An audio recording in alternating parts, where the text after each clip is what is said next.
ನಮಸ್ಕಾರ ವೀಕ್ಷಕರೇ, MMK TV Kannada ಡಿಜಿಟಲ್ಗೆ ಸ್ವಾಗತ.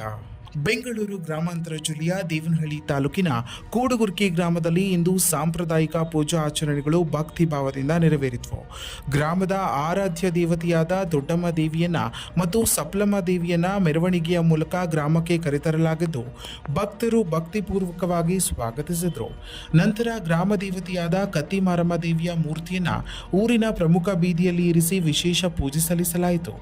ಗ್ರಾಮದ ಶಾಂತಿ, ಸಮೃದ್ಧಿ ಹಾಗೂ ಯಾವುದೇ ರೀತಿಯ ಅನಾಹುತಗಳು ಸಂಭವಿಸಿದಂತೆ ಸಂಪ್ರದಾಯದಂತೆ ತನುಮುದ್ದೆಗಳನ್ನು ತಯಾರಿಸಿ ದೇವಿಗೆ ಅರ್ಪಿಸಲಾಯಿತು.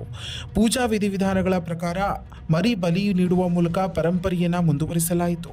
ಈ ವೇಳೆ ಗ್ರಾಮದಲ್ಲಿ ಭಕ್ತಿಪೂರ್ಣ ವಾತಾವರಣ ನಿರ್ಮಾಣವಾಗಿದ್ದು ಮಹಿಳೆಯರು, ಯುವಕರು ಮತ್ತು ಹಿರಿಯರು ಸಕ್ರಿಯವಾಗಿ ಭಾಗವಹಿಸಿದರು. ಊರಿನ ಪರಂಪರೆ ಮತ್ತು ನಂಬಿಕೆಯನ್ನು ಉಳಿಸಿಕೊಂಡು ಬಂದಿರುವ ಈ ಆಚರಣೆಯನ್ನು ಗ್ರಾಮಸ್ಥರ ಐಕ್ಯತೆಯನ್ನು ಪ್ರತಿಬಿಂಬಿಸಿದೆ. ದೇವಿಯ ಮೆರವಣಿಗೆ ಭಕ್ತರ ಜಯಘೋಷಗಳ ನಡುವೆ ಗ್ರಾಮದೆಲ್ಲೆಡೆ ಸಂಚರಿಸಿ ವಿಶೇಷ ಪೂಜೆಯೊಂದಿಗೆ ಕಾರ್ಯಕ್ರಮ ಯಶಸ್ವಿಯಾಗಿ ಸಮಾಪ್ತಿಗೊಂಡಿತು. ಇನ್ನಷ್ಟು ಹೆಚ್ಚಿನ ಮಾಹಿತಿಗಾಗಿ ನಮ್ಮ ಎಂಎಂಕೆ ಯೂಟ್ಯೂಬ್ ಚಾನೆಲ್ನ ಸಬ್ಸ್ಕ್ರೈಬ್ ಮಾಡಿಕೊಳ್ಳಿ.